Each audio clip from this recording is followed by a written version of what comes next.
นี่ทุกคนบรรยากาศยามแรงเขตชนบทหมู่บ้านนี้พี่น้องพระเจ้าปูสาดแล้วก็นอนเลยนอนสบายเลยนอนง่ายอยู่ง่ายสาวกกสมมติว่าคันผู้บ่าวพังไทยอยากมาเยี่ยมยามน้องก็ต้อนรับแบบนี้ป่ะอาการห่อนอย่างนี้จะเปิดแอร์ไหมโอ้ยบ้านน้องบ่มีแอร์ทุกคนมีแต่เปิดประตูแบบนี้แหละเห็นบ่ พัดลมก็ยังบ่มีน้องว่าทุกคนสิมีแอร์ที่ใส่เนาะ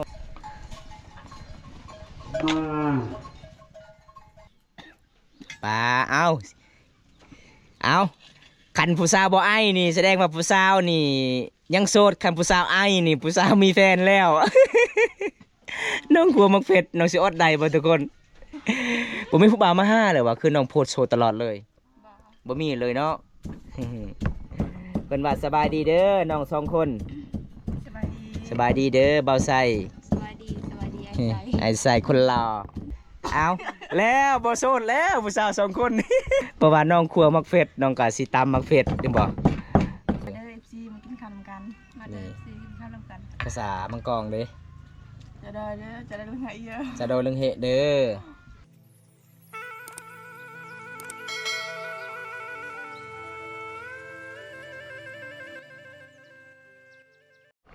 แล้วแต่สูตรของน้องมักเด้อทุกคนเลยน้องมักแบบใดก็ให้น้องเฮ็ดเลยพี่น้องเอาตอนนี้แม่น้องกัดสีซอยเลยทุกคนน้องมักแบบใดก็ให้น้องเฮ็ดเลยจัดการเลยทุกคนเลย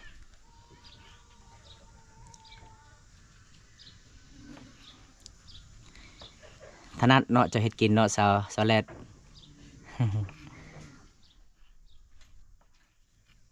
น้ำมันมันออกลายเลยทุกคนเพราะว่าก็จะใส่ตู้แข็งขนาดเลย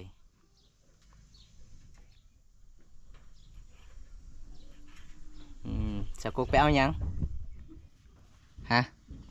ภาษาลาวเด้ไม่ยังภาษาลาวนะ ฮะโมฮูมันเรียงบ่มันเรียงคือข้าวคั่วเขาเอิญนะวันนี้อากาศร้อนครับแม่นฮ้อนหลายเลยโอเคน้อยมีปัดๆน้อยเอาเลยเอาเพื่อนสิสอนก่อนเลย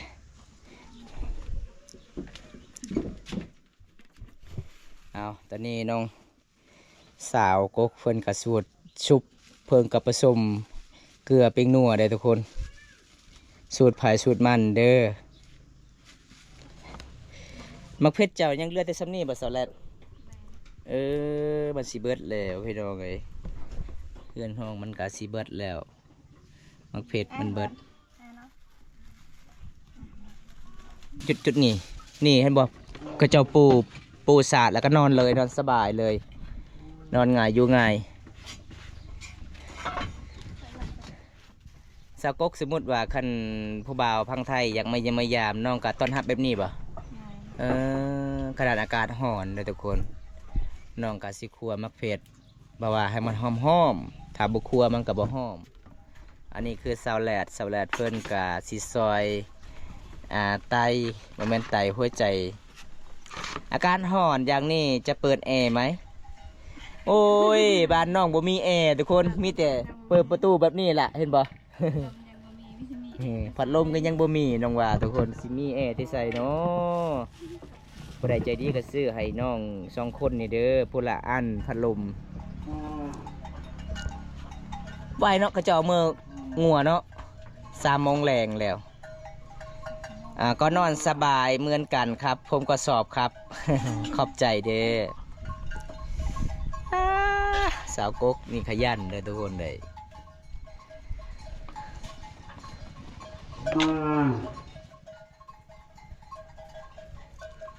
เอาคนนี้ก็คือซอยคนนั้นก็คือสิขวมักเพชร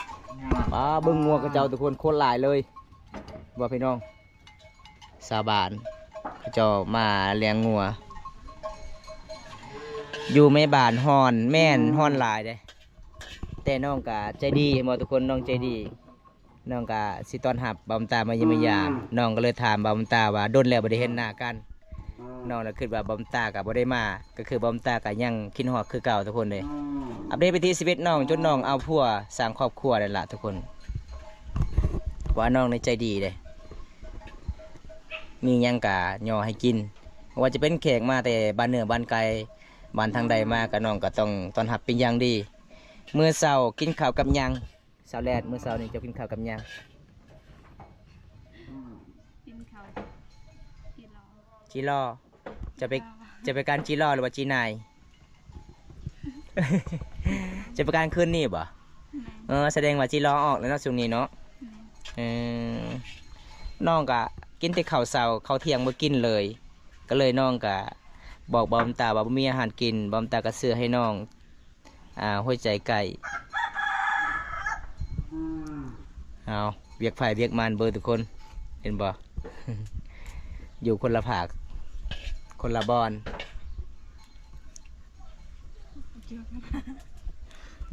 ฮ้อนหลายเนาะบอเจ้าคนงามเดี๋ยวอยู่กับเตาไผ่โลดอบให้มันงามเด้ให้ผิวเจ้างามเนียนสดใส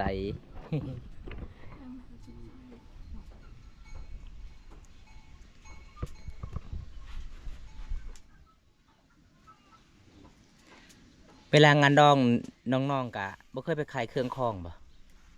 บ่เคยเลยขายอยู่ไปยังได้ขายดีอยู่บ่ดีเลยเขตสนดบ้านเฮานี่หลายคนกันขายเครื่องคองนี่บ่ดีเนาะแปลว่าย่านเขาเจ้าบ่มีเงินบ่หรือว่าจังใดหลายคนขายบ่อ๋อทางใดผู้สาวงามแสดงว่าทางนั้นขายเบิด คือสาวใหญ่ขายคองวันนี่ลงทุน1 ล้านกีบยืมเงินสาบานขายได้แต่100,000กีบโอ้ยกำไรลีได้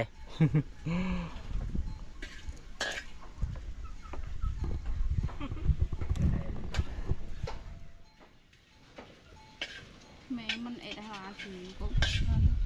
งาผสมจนติดคอฝากมันไปเลย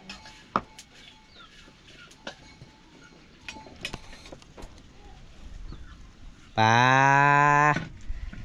ไม่เลยบ่เมืองเพชรเจ้านะ เมืองเพชรแห่งลายแห่งไม่เบิดเอา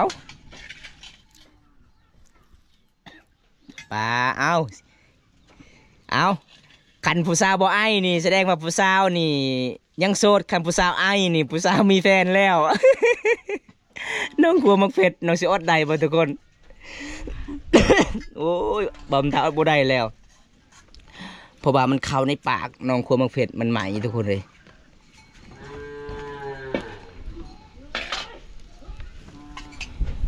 สาวกกสาวแรดมี FC คนนี้เบาว่าเบาไซสตูดิโอ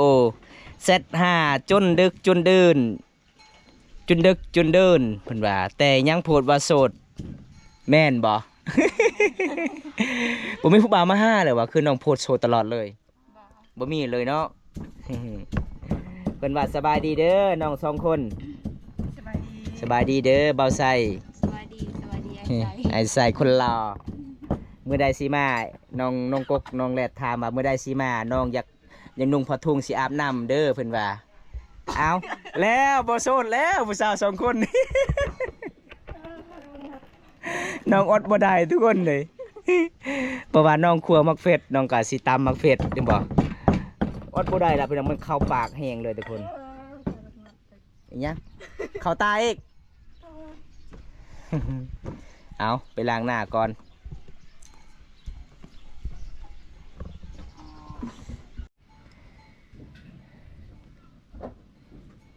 น้อง2 คนนี่ตำขนมจีนได้บ่ฮะบ่ฮู้ขนมจีนบ่น้องโอ้เคยกินบ่ขนมจีนหรือว่าบ่เคยกินบ่เคยเลยข้าวปุ้นน้องเคยกินบ่ข้าวปุ้นบ่ฮะเคยกินบ่ข้าวปุ้นบ่เคยอยู่แต่ขนมจีนบ่เคยกินเลยเออ เอาพี่น้องเอ้ยน้องบ่รู้จักขนมจีนคือข้าวปุ้นนี่แหละ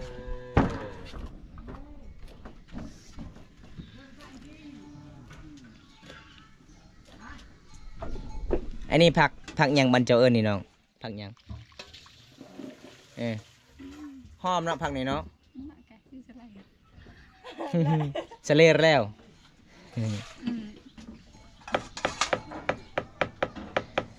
อยากเห็นหน้าพ่มบ่ครับนี่ รอไหม ฮิโลรอบ่ครับ รอ มันบ่ได้แจงกองหน้าบ่ได้แจงมันบ่ได้แจงเพราะว่ากองหน้ามันพังแล้วขี้พุ่นเข้าหลายก็เลยมันบ่ได้แจงบ่ได้สั่นสบายดีเด้อสบายดีสบายดีเด้อทุกคนบันส่วนเด้อฮิโลสินเจ้าเวียดนามเด้อสินเจ้า ฝรั่งละฮิโลภาษามังกรล่ะบันส่วนรอครับโว้ขอบคุณมากครับผมไม่รอผมสู้เธอไม่ได้นะคุณหลอกกว่าผมเหมือนเท่าแล้วครับผมอายุ20 ปลายปีแล้ว โอเคอย่าไปเย็นไม่มีตาเลยเบียนแล้ว เดินเถอะ แล้วบ้างใครกับลูก เดินไว้ ผมจะเป็น เดินเต่าเลยเดินไว้ เดาเดา เดินโจ๊ะ เดาซาเต้เดาเจ้านี่นี่ เดินโจ๊ะไหนตลอดกึกเลยสิเอ็นให้ผมกระตุกเก เฮ้ยมาcáiตุ้งเงี้ยเดินมาทุกทางมันจะรถได้จริง tôi nãy đừng ơn nhưng tục sự gì thật tục đừng ngoài เดินสุยเดาเสียอ่อนเลยปะจมูกก่อน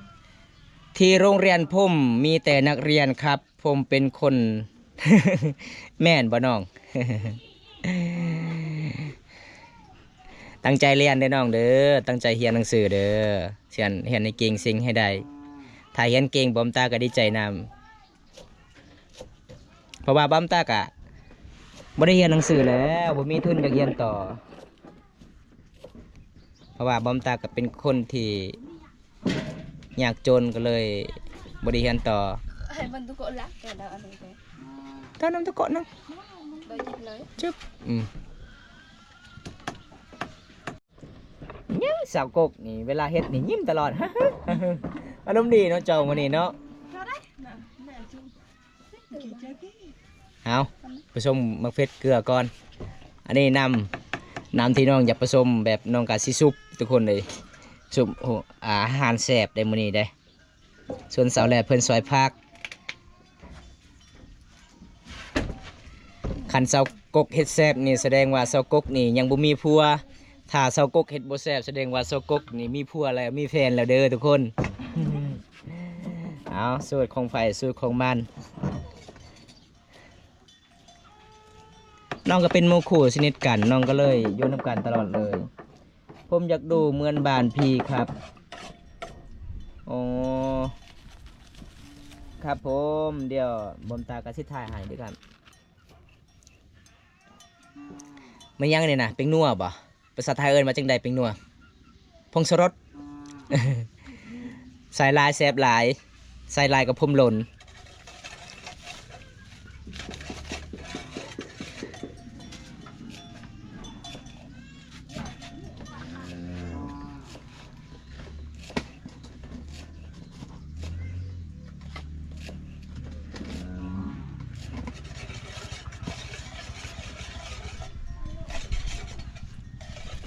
คักเนาะซ้ำเจ้าเห็ดลาป่าเนาะชกแซกชกแซก ใส่แล้วพอดีแล้วสำนันเอาซีมลงเบิ้งเป็นยังไงอันนี้คือสำหรับกระตาผู้สาวอาบน้ำเบิ้งทุกคนมีแต่สำนีเด้แป้งสิพันยาสิพันแล้วก็ก้อนสบู่ก้อนหินปะบ่ได้เด้อทุกคน ลูกก่อนช่วยทำหน่อย ใส่ลายมันหอม แบบไม่เบียดได้บอก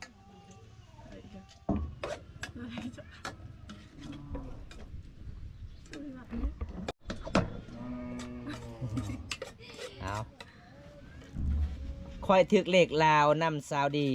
สาวพันเสียดายบ่ได้อยู่เมืองนองบ่ซื้อกรุงไปตาม ค่อยก็ซื้ออยู่น้ำสาวดีแต่บ่ถึกเลยซื้อประมาณ70,000 กีบซื้อแต่ปลาแกงกับปลาเอียนสาวดีโอนเงินเลยบ่โอนเงินเขาบัญชีลาวเจ้าเลยบ่เบาใส่นี่เบาใส่อยู่ใส่ตอนนี้สาวแรดถามอยู่หัวใจสาวแรดนี่แหละเพิ่นว่า โอ้สาวกกนี่เก่งเด้อทุกคนเลยเก่งหลายเด้อพี่น้องเลย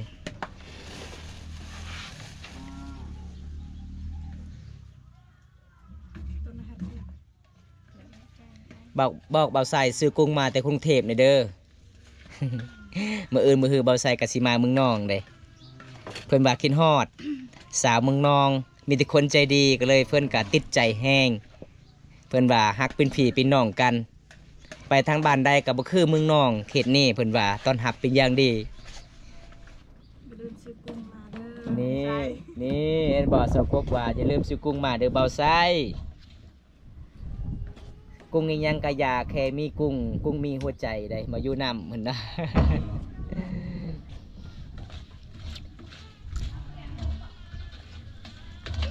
แต่อย่าลืมถามญาติเด้อเบาไส้ทำบุญนำกันเพราะว่าเขาเจ้าก็เป็นคนเป็นรอยเขาเจ้าต้องการยา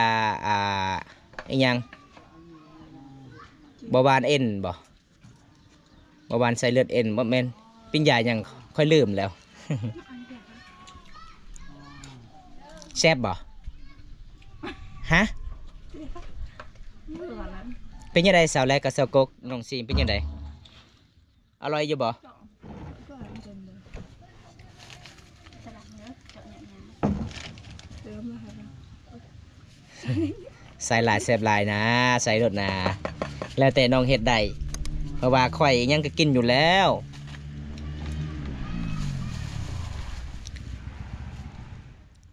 ใส่ข้าวคั่วเอาสวยกันเฮ็ดกินเบิดก็คือขายต่อ เจ้าเย็นเลยเราเตียวกินเลยอันไหน เอาใส่เผ็ดละลายโลดบัดนี้เพิ่นว่าบ่เผ็ดเพิ่นก็เลยใส่เผ็ดหลายๆโอ้เบิ่งแล้วก็น่าสิแซ่บหลายเนาะสบายดีผู้สาวเฮ็ดหยังกินผู้สาวเพิ่นถามเจ้าเฮ็ดหยังเนาะฮะ หัวใจ อ๋อเฮ็ดสัวเนาะเฮ็ดสัวหัวใจไก่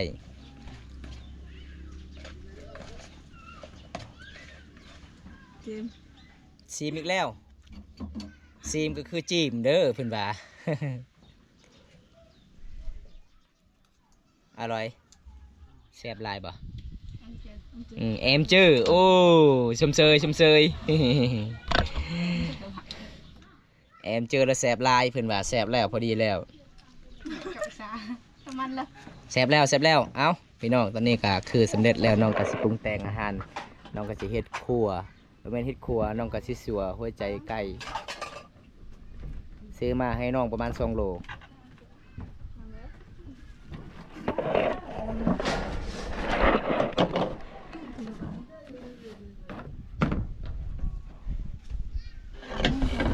สบายดีบาบุญตาผู้สาวพร้อมโดยสบายดีเด้อจันนา เจอตลาด สบายดีเด้อทุกคนสบายดีมากินข้าวเที่ยงน้ำกันเด้อ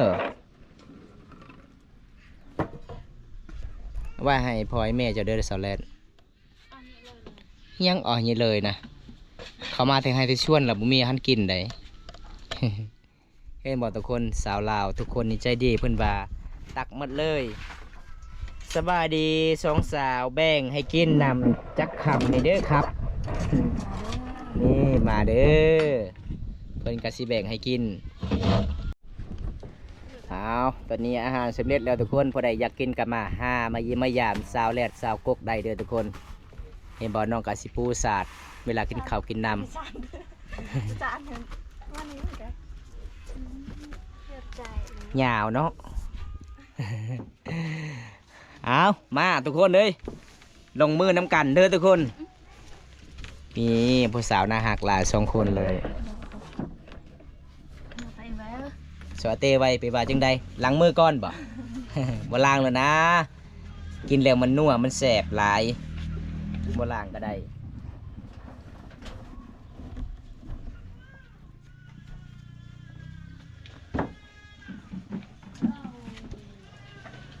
การห่อนแท้ห่อนว่าเด้อทุกคนบ้านเฮามื้อนี้ทุกคนเลย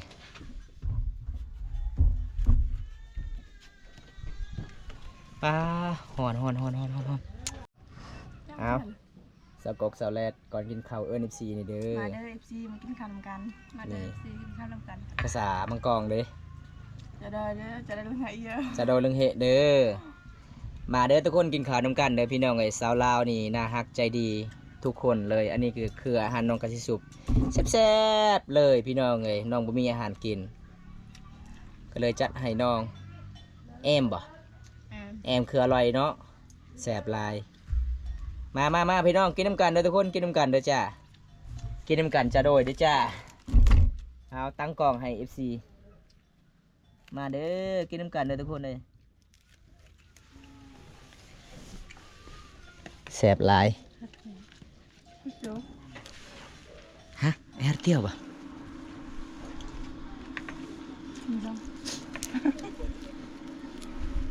มาทุกคนมากินน้ำกันอร่อยเลยฝีมือสาวแรกกับสาวกกมาทุกคน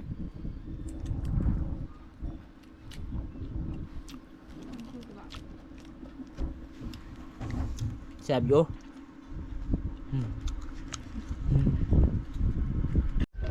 ดีทุกคนบรรยากาศยำแรงเคสนบทหมู่บ้านนี้พี่น้องเขาเจ้ากะยังเลี้ยงงัวหลาเลยทุกคนเห็นบ่เป็นหมู่บ้านที่อุดมสมบูรณ์เขาเจ้าเลี้ยงสัตว์บ้านทุกคนเลยสุดยอดเลยพี่น้องสาวกกสาวแรกอาหารเฮามื้อนี้เป็นยังไงแสบอยู่บ่แสบอยู่เนาะ ใส่จะว่าเซาเซ็กหากทางให้มื้อนี้แม่น่ะบ่เซาเซ็กเจ้าไปทางให้บ่จะไปไสจุดให้เห็นบ่โอ้ยเซาแลนไอ้มักขี้ตัวเลยเนาะเริ่มขี้ตัวแล้วเด้อทุกคนเลยเพราะว่าช่วงนี้ละลายคนผู้ใดก็ไม่ได้จุดให้พี่น้องมื้อนี้ก็มาเยี่ยมมายามตามติวิถีชีวิตสาวลาวน้องกกนางแลดน้องแซกหมู่บ้านพูดบางมีเมืองนองเทศบาลเขตก็จบเพียงเท่านี้ก่อนทุกคนเลยวันนี้ขอขอบใจหลายเด้อตอนทำอายเป็นอย่างดีพี่น้องเด้อโอกาสหน้ามี FC พังไทยอยากมาเยี่ยมมายามก็มาได้เนาะเพราะว่าตอนนี้เฮายังบ่ฮอดอายุ18 ปีเด้ ยังเป็นสาวโสดสิ่งทุกคนบ๊ายบาย FC นี่เด้อบ๊ายบายไปกันเด้อทุกคน